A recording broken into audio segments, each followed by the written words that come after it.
Good morning, y'all. Brief isn't my brand, so I'm going to try to be brief, which means I'm going to cut out the pleasantries and the jokes. I want to quote, we've already had Stalin quoted, so just to put the context of what's going on, I'm going to quote a lesser-known quote from another tyrannical dictator, and that's Mao Zedong. In 1957, he not so famously said, "Not to have correct political opinions is like not having a soul."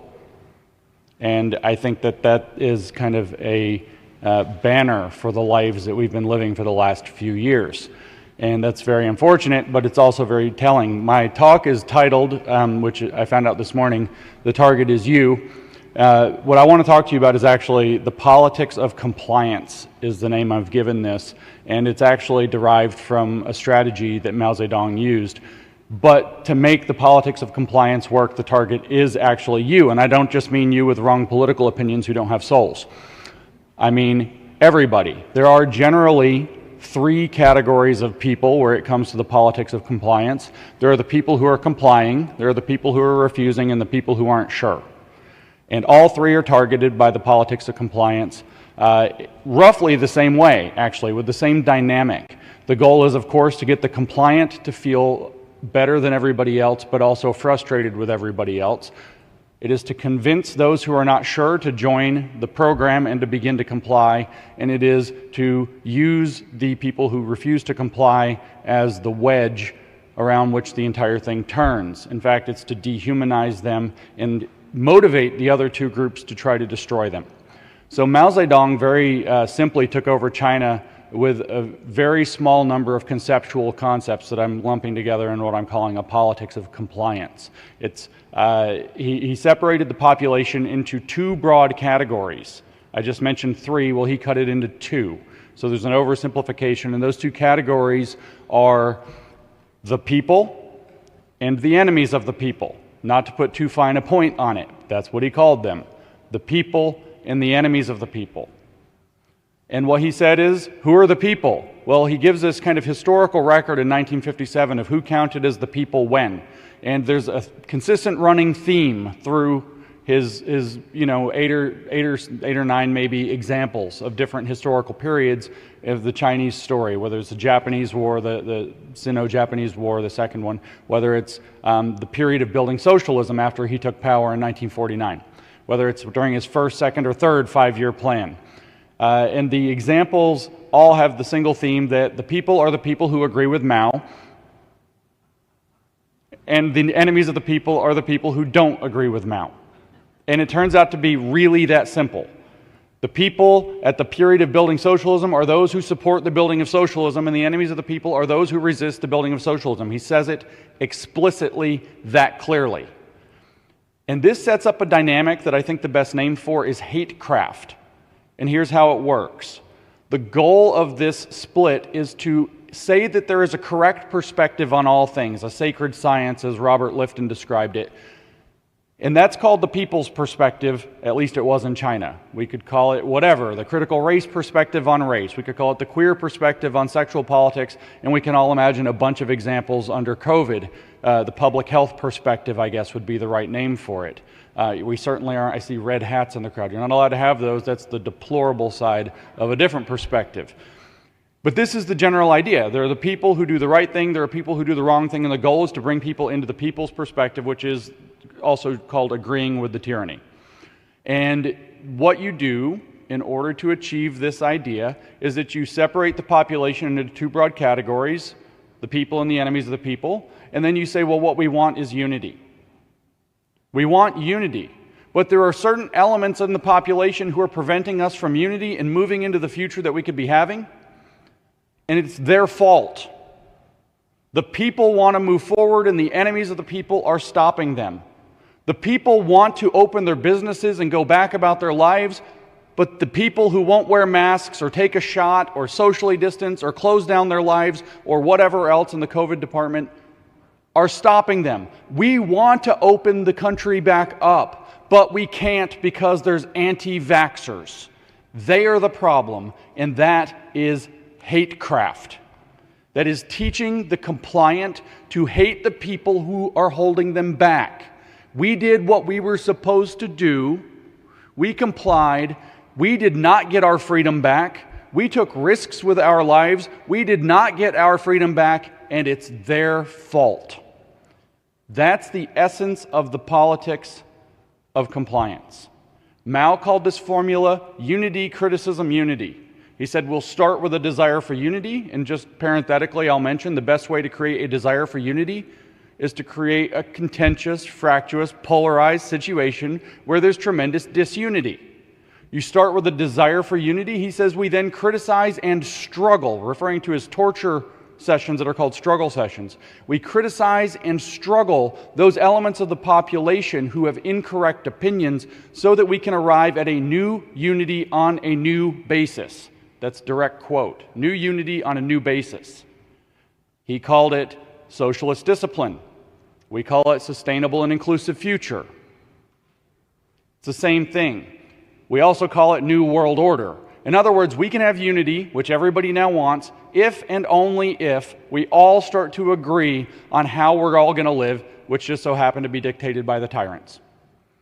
And everybody who isn't going along is holding us back. The larger the proportion of people that you can get to comply, the more powerful the hate craft. Because they, like I said, put their lives on the line. They did things they probably didn't want to do. They sacrificed, they willingly gave away, I should say, their freedoms. Willingly gave away their freedoms, and other people didn't, and those people are selfish. Those people are bourgeois. Those people are racists as opposed to anti-racist. We could do this in every domain because this same exact dynamic is playing out in every domain. COVID, environmentalism, politics with your deplorable hat. Every single identity politics dimension you can imagine, from race to sex to gender to sexuality to ability status to fat status to national origin. Get ready for critical immigration theory this year. If you thought 2020's CRT was bad, you've got CIT coming this year, and its target is you because its actual target is national sovereignty and national citizenship, to be compared against global citizenship. People with a global perspective are seeking global unity, a system of interdependence from nation to nation. And these stupid, backwards, national-loving people who want to keep their national identities, their national citizenship, they care about being, say, American citizens rather than undocumented Americans or new Americans. Those are the words that are being used. They care more about their own citizenship and its benefits than they do about human rights. The child on the other side of the razor wire is your neighbor too, and you have to love your neighbor as yourself. And they twist every virtue and every value into a weapon of enmity and hate. That's the politics of compliance. That's how it works. And Mao Zedong was the world leader, the most expert practitioner of it up until the present day, which I think he may have been succeeded at this point because it's happening on the global scale in 10 dimensions at once. And the target is you. So, how do you deal with the politics of compliance? How do you get people to stop hating their neighbors, to stop snitching on their neighbors, to stop pressuring their neighbors? How do you get people to stop blaming their neighbors? It turns out, and I hesitate in this room to call it a vaccine, but it turns out there is something that we could liken to a vaccine in its platonic ideal form. And that is that it turns out that when you expose this dynamic, it inoculates people against falling for this dynamic. When people realize that this is a manipulative play, and it can be described, and I just did it in 6 minutes, so I know it can be done. When you can describe how this play works and give them concrete examples of how it's been applied to them in the recent past so that they can see it for themselves, they are far less likely to fall for the next one. And if they do fall for the next one, they fall for it for a much shorter duration. In other words, the vaccine here is a lack of trust in these authorities. So here's kind of the societal situation, and then I'll give you something that I think maybe you already know, but I want to clarify for you and close. The situation that we're in, my Instagram algorithm is probably powered by AI, and it badly knows me, but somehow it figured out, since I spend a lot of time on airplanes, that I might like airplanes, and it's been propagandizing me with pilot videos, which are very fascinating, and I watch all of them, feeding the algorithm further. And recently it showed me a video of a horrible situation where a commercial flight took off, and within minutes, the entire instrumentation of the cockpit went down. No altimeter, no nav computer, nothing, not even a radio. The entire instrument apparatus in the aircraft died. So normally in society, our trusted and venerable institutions are our instrument panel, if we think of this society as a plane flying through the air. And what you have to be able to do is fly the plane, get where you're going, or get somewhere, and land the plane on runway. That's the basic principle of flight, period, if you want it to be a safe flight. When you have your instruments, they really help. When you don't have your instruments, you're in another situation. So obviously this plane turned around, found the runway, landed safely, even without a radio to contact the traffic control tower. They somehow figured out how to signal and were able to get runway clearance and land the plane. So it's possible.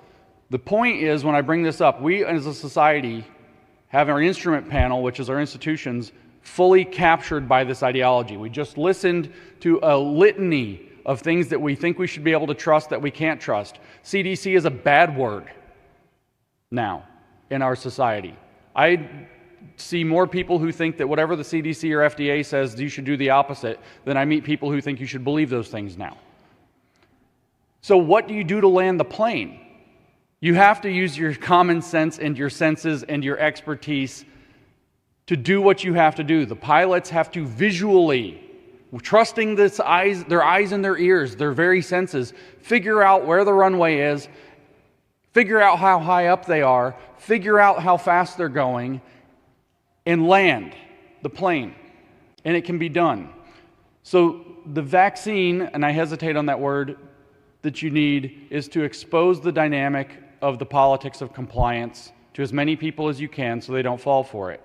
In the meantime, as many people like yourselves who are awake need to start using your senses, determining reality, follow the facts, we're hearing different phrases for this, and do everything in your power to fly without the instruments, these corrupt institutions, until that trust bottoms out and we can start to rebuild them into something or replace them with something that's worthy of our trust and our respect, which will take decades.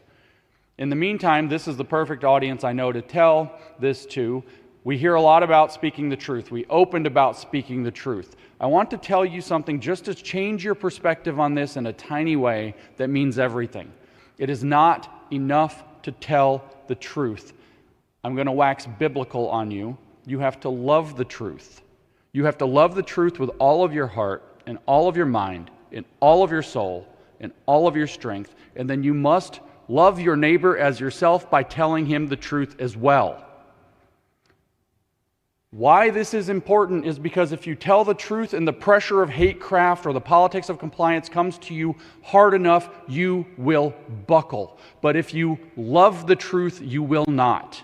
You will stand for the truth. You will seek the truth. You will defend the truth when it's under attack. You will defend other people who are standing for seeking and speaking the truth, because it's the truth that you love, and you love it more than anything. And when you love the truth, speaking the truth becomes easy. You don't have to worry. You're like David Martin. You don't care if you get kicked out of CPAC. I've never been allowed to speak at CPAC, so I don't care. Take that, Matt Schlapp. I'm just kidding. I know, Matt, it's okay. I'm just joking. So I want to just thank you for letting me come and tell you the politics of compliance. The Maoist dynamic is what they've used through COVID. It's what they will use for disease X or whatever. It is what they've used for the deplorable MAGAs. It is what they used in all of the identity politics. It's what they're using in environmentalism. It's the same play over and over and over and over again. And the target is you, to destroy you if you disagree, to bring you in under coercion if you're in doubt, and to turn you into a weapon of the state if you've already given in and complied. Learning and understanding this dynamic is crucial.